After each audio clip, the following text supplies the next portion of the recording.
Hey dear SSC aspirants, welcome back to my channel learn with खुशनुम।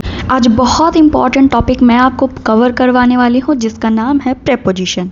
साल 2025 में SSC MTS के paper में, English वाले पेपर में बहुत सारी सवाल प्रेपोजिशन पे बेस्ड थे।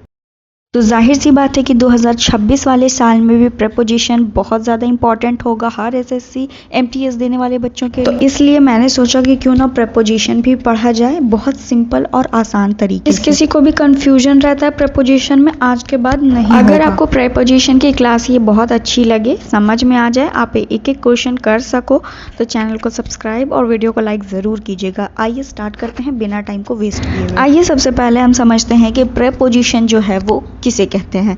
देखो, प्रेपोजिशन एक ऐसा वर्ड है जो किसी की प्लेस, टाइम, डायरेक्शन और रीज़न या मैनर्स का संबंध बताता है। समझने में लग रहा होगा बहुत ही ज़्यादा मुश्किल है, एक एग्जाम्पल से समझोगे, 2-3 एग्जाम्पल हो जाएंगे तो बिल्कुल आसानी से समझ में आएगा। तो इसके एग्जाम्पल मैं अब समझा रही हूँ। जैसे कि हमने लिखा द बुक, पहला वाला देखिएगा, the book is on the table लिखा हुआ है, दिख रहा है, इज़ ऑन द टेबल लिखा हुआ है। अब यहाँ पर देखो, बुक जो है और टेबल जो है, इसका संबंध किसने बताया? बुक कहाँ पे रखी है? टेबल पर रखी है। टेबल पर में मतलब आ गया ऑन, आपका आ गया, बीच में क्या आ गया आपका? ऑन आ गया। इसका मतलब ऑन ने क्या किया है? संबंध बताया है, प्लेस बताई है ना। रिलेशन कौन सा बताया है? टाइम का नहीं बताया है, मैनर्स का नहीं बताया, ये बताया है उसने प्लेस का। तो हमने तो डेफिनेशन भी यही पढ़ रखी है प्रेपोजिशन की, कि प्रेपोजिशन वह शब्द है जो किसी की प्लेस बता रहा हो, टाइम बता रहा हो, ठीक है, मैनर बता रहा हो, रीज़न बता रहा हो। ये सब समझा था हमने। तो समझ में आ गया कि प्लेस क्या बता रहा है, ऑन बता रहा है, तो ऑन क्या कहलाएगा कि ये प्रेपोजिशन है। एक दूसरे एग्जाम्पल से समझो फिर। She lives in Delhi, she lives in Delhi बोला जा रहा है। तो देखो, जो इन है वो रहती है दिल्ली में, दिल्ली में, तो में रिलेशन बता रहा है ना, इन रिलेशन बता रहा है। तो इन क्या है? इन प्लेस का काम कर रहा है, प्लेस बता रहा है, प्लेस वाला रिलेशन बता रहा है। बार बार बोल रही हूँ, उसका मतलब समझो, ध्यान दो, ठीक है, क्योंकि 2025 के एग्ज़ाम में एसएससी एमटीएस में पूछा गया था। इस पे बेस्ड कम से कम 2 से 3 सवाल पूछे गए थे। तो इम्पॉर्टेंट बनता है हमारा, क्योंकि एक क्वेश्चन जो होता है वो 3 मार्क्स का होता है। अगर हमने एक भी क्वेश्चन सही किया तो हमको 3 मार्क्स मिलेंगे। समझ में आया? और अगर सोचो कि इससे 3 क्वेश्चन आ जाए और हम अच्छे से प्रेपोजिशन पढ़ के गए हैं, तो इसका मतलब 9 नंबर तो हमने ऐसे ही इंग्लिश में पा लिया। अब देखो दूसरा एग्जाम्पल, 3rd नंबर का। 3rd इमेज में देखना, we will meet at 5 PM, यानी कि शाम को 5 बजे हम लोग मिलेंगे। इसका मतलब है वी विल मीट एट लगाते हैं हम टाइम को बताने के लिए। तो एट क्या है यहाँ पे? प्रेपोजिशन आ गया। एट ने टाइम बताया, और हमने प्रेपोजिशन की डेफिनेशन भी यही देख रखी थी कि वो समय का रिलेशन बताएगा। तो समय का रिलेशन बताया उसने एट ने, तो एट क्या है? At is preposition. चौथा एग्जाम्पल भी मैं क्लियर कर दूं, ही वॉक्ड टू स्कूल, ठीक है, वो स्कूल जाता है, स्कूल की तरफ चल रहा है। तो टू उसने क्या बताया है? एक डायरेक्शन बताई है, तो हमने डायरेक्शन भी देख लिया, स्कूल की ओर चल रहा है ना, टू चल रहा है, टू वर्ड्स ए डायरेक्शंस ही बताते हैं। ये क्या बताते हैं? डायरेक्शंस ही बताते हैं। और मंजिल, डेस्टिनेशन, तो आपको पता है कि अगर कोई बच्चा यूनिफॉर्म पहन के निकला है तो वो क्या बोलते हैं, सिनेमा हॉल तो जाएगा नहीं, जाहिर सी बात है स्कूल जाएगा। तो टू जो यहाँ पर आ रहा है, टू क्या है? प्रेपोजिशन है। हमने चारों एग्जाम्पल करके देख लिए। अब हम ये देखेंगे, देखो बगल वाले बॉक्स में दे रखा है प्रेपोजिशन के महत्व, कौन कौन से इंपॉर्टेंट प्रेपोजिशंस होते हैं, ठीक है। In, on, at, to, into, onto, by, with, for, since, from, और भी बहुत कुछ होते हैं, और भी बहुत ज़्यादा होते हैं, जैसे 2 वर्ड्स इसमें नहीं है, ये सारी चीज़ें भी होती हैं। 1 बाय 1 हम सबको समझेंगे कि कौन कहाँ पे लगाते हैं। जैसे 2 और 2 वर्ड्स किधर लगेगा, ऑन कहाँ पे लगेगा, इन कहाँ पे लगेगा, एट कहाँ पे लगेगा, ये सभी चीज़ें हम एक एक करके पढ़ेंगे बहुत आसानी से। और एक चीज़ ध्यान देने वाली बात ये समझो कि प्रेपोजिशन हमेशा किसी भी नाउन या प्रोनाउन में पहले आकर उसका संबंध बताएगा, ठीक है, नाउन और प्रोनाउन में वो पहले आएगा, नाउन और प्रोनाउन से पहले आएगा प्रेपोजिशन और आकर उसका संबंध बता देगा। जैसे तुम ये देखो कि यहाँ पे हमने फर्स्ट वाले में देखा था टेबल। टेबल एक कहते हैं ना कि नाउन किसे कहते हैं, जो प्लेस या थिंग कोई हो, तो ये क्या कहते हैं, टेबल एक प्लेस हो गया, दिल्ली एक प्लेस हो गया, पर उससे पहले आया है ना प्रेपोजिशन। इन और ऑन को देखो, पहले आया है समय, समय के पहले आया है स्कूल, स्कूल के पहले आया है प्रेपोजिशन। जैसे कि मैंने बताया कि प्रेपोजिशन, तो देखो प्लेस के लिए हम क्या क्या प्रेपोजिशन, कौन कौन से वाले प्रेपोजिशन का यूज़ करेंगे, डायरेक्शन के लिए कौन सा करेंगे, टाइम के लिए कौन सा करेंगे, ये यहाँ पे दे रखा है। अदरवाइज़ मैं ऐसे आपको बताऊंगी, जब जब हम लोग एक एक करके पढ़ते चले जाएंगे, हमको समझ में आती रहेगी, चीज़ें क्लियर होती रहेंगी कि हाँ कौन कौन सा चीज़ बताएगा। प्रेपोजिशन डायरेक्शन के लिए हम टू यूज़ करेंगे, थ्रू यूज़ करेंगे, ओवर यूज़ करेंगे, डाउन यूज़ करेंगे, अप यूज़ करेंगे। टाइम के लिए हम at, on, in, during, before, after ऐसे याद कर लो, ठीक है। प्रेपोजिशन प्लेस के लिए हम कौन कौन से याद करेंगे, प्लेस के लिए इन, ऑन, अंडर, एट, नियर, ये सारी चीज़ें हम देखने वाले हैं। अब आती है बात कि टू और टू वर्ड्स। सबसे पहला मैंने एग्जाम्पल ले रखा है टू और टू वर्ड्स, यानी कि डायरेक्शन वाला, है ना। हमने अभी टेबल के अंदर देखा था कि टू जो आ रहा था हमारा डायरेक्शन में बताया जा रहा था। तो चलो सबको देखेंगे, ऐसे थोड़ा सा ही थोड़ी ना है, बहुत सारा है। तो टू को देख लेते हैं। ये जो टू होता है ये डिनोट्स, ये किसको दिखाता है, डेस्टिनेशन को। डेस्टिनेशन का मतलब होता है मंजिल, आपका जो लास्ट स्टॉपेज होगा ये उसमें लगेगा टू। जैसे कि आप दिल्ली जा रहे हो, ठीक है, I am going to Delhi, ऐसे आ रहा है I am going to Delhi, तो देखो टू लगा है। टू क्योंकि मुझे दिल्ली जाना है तो मैं दिल्ली ही जाऊंगी, मेरा फाइनल डेस्टिनेशन क्या होगा, मेरी मंजिल क्या होगी, दिल्ली होगी। अगर मैं अमेरिका जा रही हूँ, ठीक है, सपोज करो मुझे अमेरिका जाना है और मैं एयरपोर्ट पे पहुँची और मैंने फ़्लाइट ली। फ़्लाइट पे मैं जब टेक ऑफ करूँगी तो मेरा फाइनल डेस्टिनेशन क्या बीच में उतर जाएंगे कहीं पे, नहीं ना, मेरा फाइनल डेस्टिनेशन होगा अमेरिका। तो हम बोलेंगे आई एम गोइंग टू लगेगा यहाँ पे टू, क्योंकि मेरा फाइनल डेस्टिनेशन कहाँ है, अमेरिका में है, तो मैंने फाइनल में टू लगा दिया। मेरे ख्याल से समझ में आ रहा होगा। अब बोलोगे कि मैम ये टू वर्ड्स क्या है, टू वर्ड्स भी आ गया है यहाँ पे। तो ये डायरेक्शन बताती है, ये डायरेक्शन बताती है, हालांकि डायरेक्शन दोनों बता रही है, ठीक है। अब तुम कंफ्यूज होगे तो कंफ्यूज होने की ज़रूरत नहीं है, सिंपल से सिर्फ ध्यान यहाँ पे, कान एकदम खुले रखना, माइंड बिल्कुल ही खुले रखना, और साथ ही साथ आपकी आईज, आंखें भी, तभी समझ में आएगा। टू भी हमने डायरेक्शन के लिए ही लगाया था, लेकिन फाइनल डेस्टिनेशन, हम जब डायरेक्शन की ओर जब जा रहे हैं, अपनी दिशा की ओर जा रहे हैं, तो हम टू तभी लगाएंगे जब हम अंत में अपनी मनचाही जगह जहाँ पे हमको जाना था, हमारी जो मंजिल थी, हम वहाँ पहुँच जाएंगे, तो हम लगाएंगे टू। लेकिन उसी की दूसरी तरफ अगर तुम देखो, अब तुम जब दिल्ली जा रहे हो तो दिल्ली जाने के टाइम पे तुमको सपोज करो आगरा मिल गया, ठीक है। बहुत सारे स्टेशन आते हैं ना, बहुत सारे स्टेशंस बीच बीच में आते हैं। तो तुम अगर सपोज करो दिल्ली जा रहे हो और सबसे पहले तुमको आगरा मिल गया, सपोज करना है, मान लो तुमको आगरा मिला, तो तुम बोलोगे कि आगरा में टू वर्ड्स लगेगा। अब सपोज करो तुमको एक पार्क दिखा, तुम अपने स्कूल जा रहे हो, सपोज करो तुम अपने स्कूल जा रहे हो, फाइनल डेस्टिनेशन तो तुम्हारा I am going to school होगा। लेकिन अगर चलते हुए रास्ते में तुमको क्या मिला, तुम पार्क से होकर गुजर रहे हो, पार्क से गुजर रहे हो, तो तुम बोलोगे I am going towards the park, towards the park. अब समझ में आया, क्योंकि तुम्हारा फाइनल डेस्टिनेशन स्कूल था और यहाँ पे तुम पार्क बोल रहे हो, तो पार्क में तुम क्या लगाओगे, टू वर्ड्स लगाओगे। क्लियर हुआ होगा। हम कोई जगह से गुजर रहे हैं तब हम बोलेंगे टू वर्ड्स, वो मेरा फाइनल डेस्टिनेशन बिल्कुल भी नहीं है, तो इसलिए हम टू वर्ड्स रहने देंगे। अगर मेरा फाइनल डेस्टिनेशन ही पार्क होता, मुझे जाने में घर से निकलती ही पार्क जाने के लिए, तब हम यहाँ पे टू लगा देते। मगर हम तो स्कूल की तरफ जा रहे थे और स्कूल जाते जाते ही हम गुजर रहे थे कहाँ से, पार्क होते हुए, या फिर थोड़ा सा हमने सोचा कि हम रेस्ट कर लेते हैं, उसके बाद हम थोड़ी देर पार्क में बैठकर हम चले जाएंगे अपने स्कूल।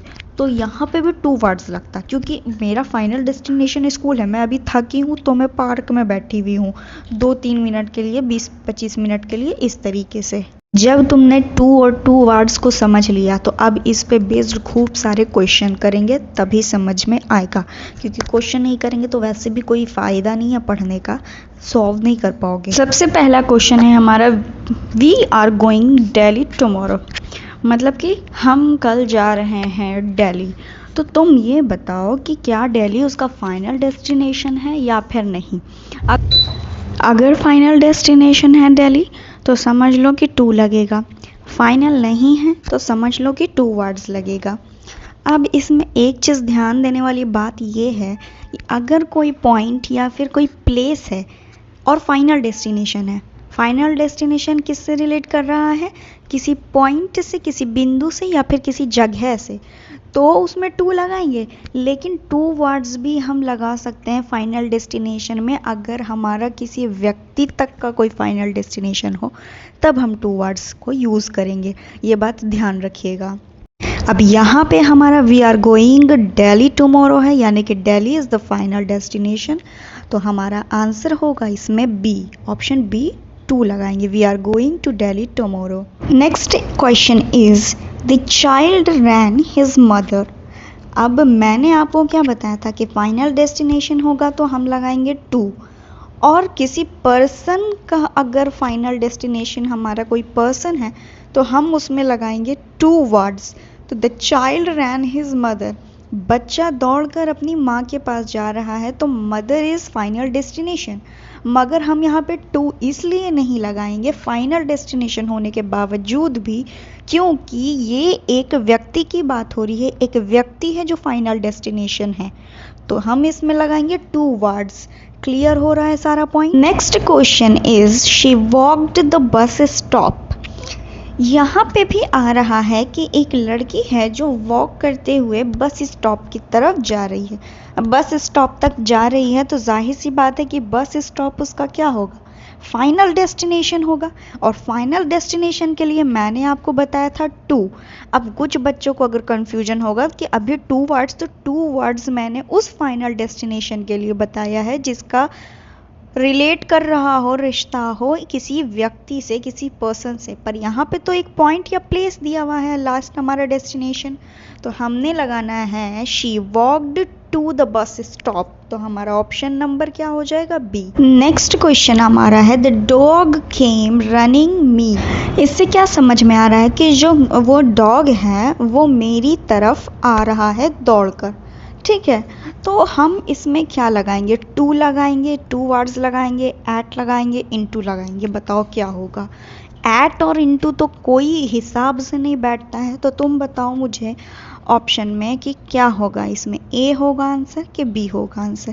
तो इसमें हमने देखा है कि अगर किसी पर, देखो डॉग का फाइनल डेस्टिनेशन क्या है, वो मेरी तरफ आ रहा है तो मैं उसकी फाइनल डेस्टिनेशन हूँ, सपोज करो, ठीक है, तो वो मैं फाइनल डेस्टिनेशन हूँ, मगर इसमें टू वर्ड्स लगेगा। क्यों लगेगा, क्योंकि मैं एक व्यक्ति हूँ, और पर्सन में मैंने बोला था कि अगर फाइनल डेस्टिनेशन किसी व्यक्ति से संबंध रखता है तो हम लगाएंगे टू वर्ड्स। आ गया समझ ये क्वेश्चन कैसे किया हमने। Next is he was travelling Mumbai by train.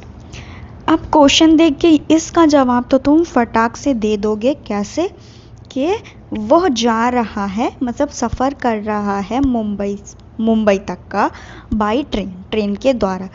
तो इसमें तुमको समझ जाना चाहिए कि फाइनल डेस्टिनेशन इसकी मुंबई है, और फाइनल डेस्टिनेशन के लिए हम लगाएंगे टू का यूज़ करेंगे। टू वर्ड्स इसलिए नहीं लगाएंगे क्योंकि ये कोई व्यक्ति या पर्सन के बारे में बात नहीं कर रहा है।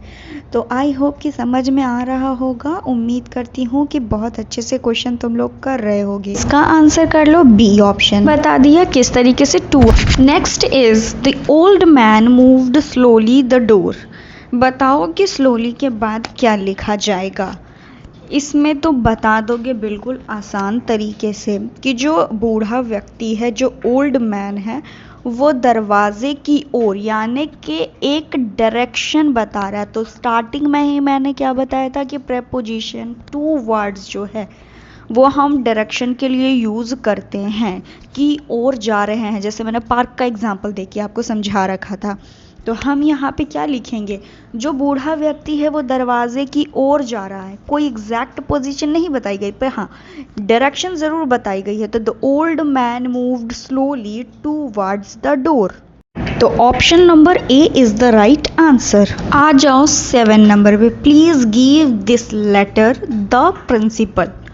ये क्या है, प्लीज़ दे देना, कृपया कर आप दे दीजिएगा ये ख़त या ये लेटर या पत्र प्रिंसिपल को। तो principal is the final destination और नॉट। अब आप डिसाइड करिए कि क्या प्रिंसिपल के पास वो लेटर अगर जा रहा है तो प्रिंसिपल एक फाइनल डेस्टिनेशन है। यस।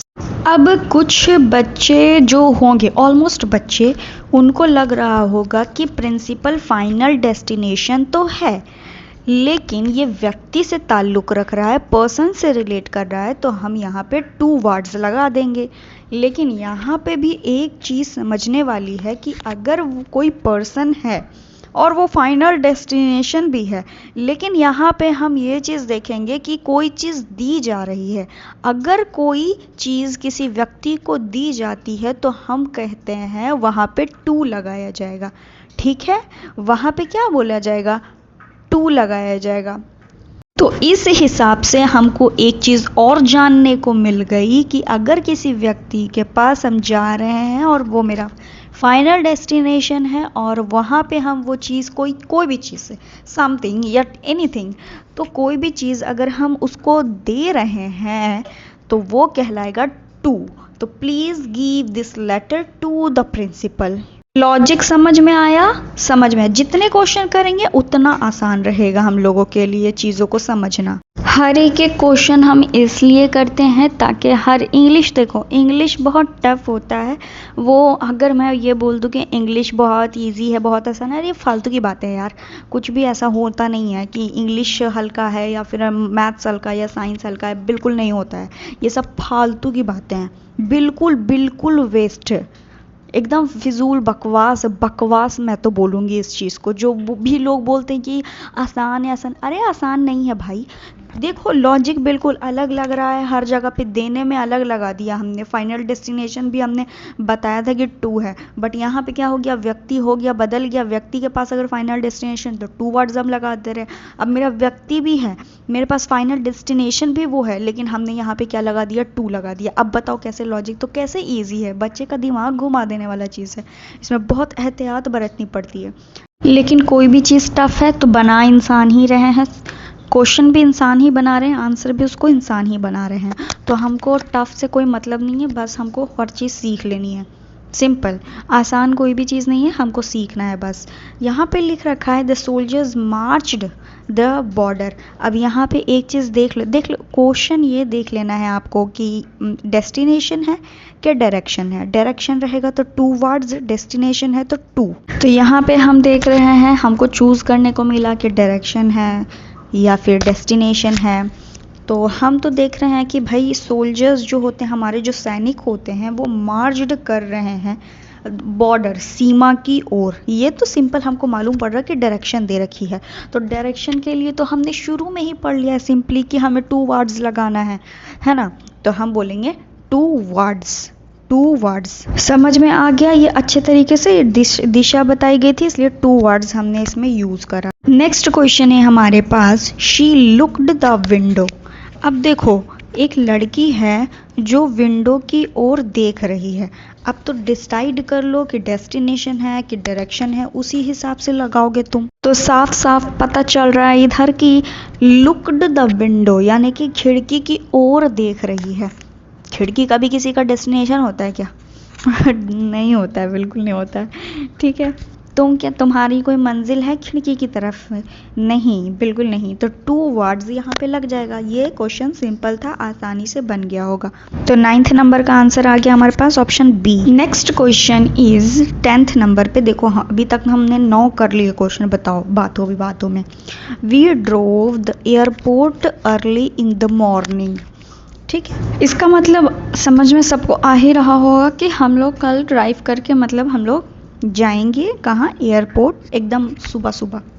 तो सुबह सुबह जाएंगे, इसका मतलब समझ में आ रहा है क्योंकि इस पर बेस्ड हमने पहले भी क्वेश्चन किए हुए हैं कि she walked to the bus stop, bus stop की ओर वो जा रही है, तो उसका फाइनल डेस्टिनेशन था वो बस स्टॉप। अब यहाँ भी ये लोग एयरपोर्ट जा रहे हैं, तो जाहिर सी बात है कि airport is the final destination, है ना।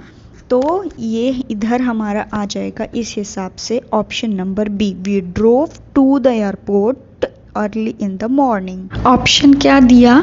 Option number B is the right answer.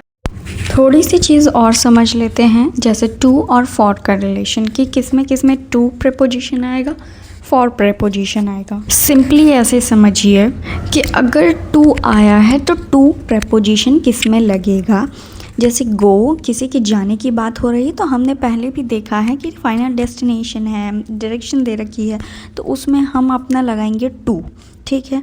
अब उसके बाद गेट, कोई चीज़ पाते हैं, गेट होता है, तो उसके बाद भी हम टू लगाएंगे। और कम है, कोई चीज़ कम हो रही है, आ रही है, रिटर्न हो रही है, तो भी हम टू का यूज़ करेंगे। Send somebody, send something. तो इस पे बेस्ड तो हमने क्वेश्चन करा है। आपको शायद याद हो कि हमने दिया था कि please give this letter to the principal, to का हमने यूज़ किया था। तो सेंड समबडी कोई एक ख़त था जिसको हम यानी कि लेटर, जो पत्र है, वो हम किसी को दे रहे थे, तो किन्हीं को दे रहे थे, तो वो समबडी हो गया। और सेंड समथिंग, और एक लेटर दे रहे थे किसी को, तो मैंने बताया था कोई चीज़ कभी देनी होती है तब हम उसमें टू का यूज़ करते हैं। वहीं पर अगर हम फॉर प्रपोजिशन की बात करें, तो फॉर प्रपोजिशन हम लगाएंगे अगर किसी सेंटेंस में लीव दिया हुआ है, किसी सेंटेंस में स्टार्ट दिया हुआ है, या फिर किसी जगह के लिए हम फॉर का यूज़ करेंगे, प्लेस के लिए यूज़ करेंगे, टाइम के लिए यूज़ करेंगे। जैसे हम बोलेंगे कि he waited for 2 hours, 2 hours मतलब इंतज़ार कर रहा है, तो 2 घंटों से कर रहा है। रीज़न, जैसे सपोज़ करो thank you for this, thank you for, जैसे सपोज़ करो आपने किसी को 10 रुपये दिए, उसको बहुत ज़रूरत थी, अर्जेंट था, तुमने दे दिया, तो वो इंसान बोलता है ना thank you for giving me this 10 rupees, तो बोलते हो ना, तो कोई कारण से बोला है ना तुमने, तो इसलिए रीज़न में भी आ जाएगा फॉर। अगर किसी को तुमने बुके दिया, तो बोलते हैं ना thank you for this bouquet, thank you for this rose, बोलते हैं ना। ये हुआ कॉस्ट, अगर किसी चीज़ की कॉस्ट, कीमत पूछी जा रही है, मूल्य है, तब भी हम उसमें फॉर का यूज़ करेंगे, जैसे कि फॉर $10। इस तरीके से आगे चल के क्वेश्चंस जब हम करेंगे तो ये मैं बताती चलूँगी, आपका क्लियर होता चला जाएगा डाउट। सर्च अगर बात आती है, सर्च अगर किसी चीज़ की तलाश होती है, तब भी हम बोलेंगे सर्च। बोलते हैं ना कि भोजन की तलाश में जा रहा है। या फिर हम बोलेंगे अर्ली पीपल क्या करते थे, एक जगह से दूसरी जगह जाते थे, किस लिए? For searching food, for searching food यही होता था ना, फॉर सर्चिंग फूड यही करते थे ना। अगर हम बोलते हैं कि मेरा बेटा गया है शहर से बाहर, फॉर सर्च जॉब, तो हमने समझ लिया कि प्रपोजिशन टू और प्रपोजिशन फॉर हम किस में लगाएंगे। तो अब इस पे बेस्ड हम कुछ क्वेश्चंस करते हैं, जिससे कि डाउट हमारा क्लियर होगा और एग्ज़ाम में इजी से हम बना सकते हैं। यहाँ पे क्वेश्चन दे रखा है हमको, she has been waiting her friend for 2 hours. अब यहाँ पे ध्यान से देखना है। तुम लोग में से कई बच्चे, कई स्टूडेंट्स ये सोचेंगे कि यहाँ पे फॉर 2 आवर्स दे रखा है, तो फॉर नहीं होगा, हम टू एट विथ बच रहा है, हम इसमें से कोई ऑप्शन टिक मार देंगे। तो देखो यहाँ पे टू तो होगा नहीं, किसी को कोई चीज़ दे भी नहीं रहे हैं, और कोई यहाँ पे प्लेस भी मेंशन्ड नहीं है, कोई मतलब आपका ये डेस्टिनेशन, फाइनल डेस्टिनेशन नहीं है आपका, तो वो भी नहीं होगा, कोई डायरेक्शन भी नहीं बोल रहा। अगर हम किसी का वेट कर रहे हैं तो हम उसमें हमेशा हमेशा ही फॉर लगाएंगे। तो फर्स्ट क्वेश्चन का हमारा आंसर होगा option number B, for. B कैसे होगा? क्योंकि अगर ये बात ध्यान में रख लो, अगर हम हमेशा कभी भी देखेंगे कहीं पे वेटिंग हो रहा है, कहीं पे वेट हो रहा है, कोई चीज़ का इंतज़ार हो रहा है, तब हम वहाँ पे हमेशा ही हमेशा क्या करेंगे? फॉर का यूज़ करेंगे। इंतज़ार के लिए हमेशा कौन सा लगाया जाता है? Preposition for. एकदम दिमाग में याद कर लीजिए। Second question is, this gift is my younger brother. तो क्या आपने समझा था? मैंने आपको एग्जाम्पल दे के भी समझाया था। अगर आप किसी के हित के लिए कर रहे हो, किसी के चीज़ के लिए कर रहे हो, ठीक है, किसी को खुश करने के लिए कोई चीज़ करते हो, किसी को रोज़ देते हो, कि किसी को बुक देते हो, किसी को पैसे दे देते हो, तो उसके लिए हम क्या यूज़ करते हैं? अगर किसी को आप गुलाब दे रहे हो, रोज़ दे रहे हो, तो आप बोलोगे दिस इज़ फॉर यू। अगर किसी को कोई ड्रेस दे रहे हो तो this dress is for you, ठीक है। अगर आपने कोई गिफ्ट खरीदा है तो बोलते हैं ना कि आई बाउट दिस गिफ्ट या दिस ड्रेस फॉर यू। तो हम किसी के लिए अगर कोई चीज़ कर रहे होते हैं तो उसमें भी हम लगाएंगे फॉर। ये मैंने आपको शुरू में ही बता दिया था। तो इसका आंसर आप सभी ने सही किया होगा। 2 का क्या होगा? For. This gift is for my brother, younger brother. Next question है हमारा, ही अपोलोजाइज्ड बीइंग लेट। अपोलोजाइज्ड का मतलब तो पता ही होगा, जिनको नहीं पता है उनको मैं बता दूं। अपोलोजाइज्ड का मतलब होता है सॉरी। अब तुम सोच रहे होगे कि यहाँ पे क्या आएगा हमारा आंसर। तो 2 तो होगा नहीं, क्योंकि मैंने बार बार रिपीट मारा है। मैं अभी भी बता देती हूँ कि फाइनल डेस्टिनेशन भी नहीं है, प्लेस, पॉइंट कुछ भी तो नहीं है यहाँ पे, डायरेक्शन भी नहीं दे रखी है, और विथ तो आएगा नहीं। विथ बीइंग कैसा अटपटा सा लग रहा है। एट भी नहीं आएगा, तो आएगा क्या? यहाँ पे एक ही ऑप्शन हमारे पास बचता है, फॉर। अब देखो फॉर अगर आगे आईएनजी फॉर्म या फिर नाउन या वर्ब के पहले आपका हमेशा ही फॉर आएगा। तो देखो आईएनजी फॉर्म हमारा लगा हुआ है बीइंग लेट, आईएनजी फॉर्म आई हुई है तो फॉर लगाएंगे यहाँ पे। He apologised for being late, late होने के लिए वो माफ़ी चाहता है। तीसरा नंबर क्वेश्चन भी आपको समझ में आ गया कि हमने फॉर लगा दिया यहाँ पे भी। अब यहाँ पे पूछा जा रहा है क्वेश्चन में, I am looking a good job. मैं एक जॉब देख रहा हूँ। तो जॉब को ढूंढना ही होता है ना, जॉब को तो हम क्या करते हैं? सर्च करते हैं। और मैंने आप लोगों को अभी पढ़ाया है कि जब भी हम किसी चीज़ को सर्च कर रहे हो, ढूंढ रहे हो, तो उसमें हमेशा हम फॉर का यूज़ करेंगे। तो I am looking for a job, अगर यहाँ पे फूड होता तब भी फॉर लगता, क्योंकि ढूंढने की बात हो। नेक्स्ट क्वेश्चन है हमारा, we left early avoid the traffic. यहाँ पे बोल रहा है कि हमने लेफ़्ट अर्ली, हम पहले ही निकल गए ताकि हमको क्या मिले? ये ट्रैफिक ना मिले। ट्रैफिक को अवॉइड करने के लिए हमने पहले ही घर छोड़ दिया।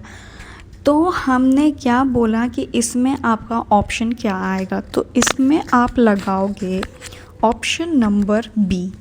कैसे लगेगा है? 2, क्योंकि हम उद्देश्य बता रहे हैं। अगर कोई भी चीज़ का उद्देश्य बताना हुआ, देखो इसका उद्देश्य था कि हमको ट्रैफिक ना मिले, हम उसको अवॉइड कर दे, इसीलिए हमने जल्दी ही घर छोड़ दिया, हम पहले ही निकल लिए वहाँ से। तो यहाँ पे आएगा we left early to avoid the traffic. Our right answer is B, option number. Next question है, thank you your kind help.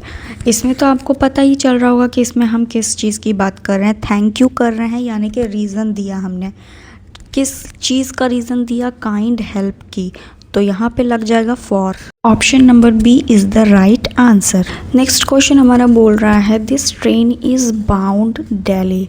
अब इस क्वेश्चन में थोड़ा सा ध्यान दीजिएगा। अगर हमारे पास this train is going Delhi रहता तो हम लगाते टू। गोइंग के साथ हमेशा टू का यूज़ होता है, चाहे वो घर हो, चाहे वो ऑफिस हो, कहीं पे भी हो, तो हम गोइंग के साथ टू लेते हैं हमेशा हमेशा। मगर यहाँ पे इस क्वेश्चन में बोल रहा है this train is bound Delhi, लेकिन हम यहाँ पे टू नहीं लेंगे, हम बाउंड के साथ हमेशा ही क्या यूज़ करते हैं? फॉर यूज़ करते हैं। जिस भी बच्चों का ये सोचना था, जिस भी स्टूडेंट का कि ट्रेन है कहीं जा रही है और डेस्टिनेशन की बात हो रही है, दिल्ली जाना है, तो एक डेस्टिनेशन ही है, तो हम यहाँ पे टू का यूज़ कर लेंगे। बट नहीं, बाउंड रहेगा तो फॉर रहेगा। अगर यहाँ पे गोइंग रहता तो गोइंग के साथ हमेशा हर जगह पे टू लगाएंगे। यहीं पे रहता अगर दिस बस इज़ बाउंड पटना तो रहता for. This truck is bound Uttarakhand तो भी हम फॉर लगाते, लेकिन बोलते this truck is going Uttarakhand, तब हमारा लगता वहाँ पे टू, क्योंकि गोइंग की बात की गई है। तो तो हमारा आंसर आ जाएगा, बाउंड है दे रखा तो बाउंड के साथ हम फॉर का यूज़ कर लेंगे। फटाफट से एक लास्ट क्वेश्चन देख लेते हैं। He is famous his honesty. अगर वो फेमस है तो यहाँ पे भी क्या आ जाएगा, सिंपली हम फॉर का यूज़ कर लेंगे। क्यों? क्योंकि कारण है, अगर वो प्रसिद्ध है तो कोई कारण है, और मैं बता चुकी हूँ कि कारण रहेगा, रीज़न रहेगा, तो उसके लिए हम फॉर यूज़ करेंगे। आई होप कि सारी चीज़ें आपको क्लियर हुई होगी। टू और टू वर्ड्स और फॉर आपका क्लियर हो गया होगा। और क्वेश्चंस प्रैक्टिस हम लोग और वीडियोस में करेंगे। अगर ये सेशन अच्छा लगा हो, चीज़ें समझ में आई हो, तो चैनल को सब्सक्राइब और लाइक करना ना भूलें। And if you have any doubt so ask me in comment box.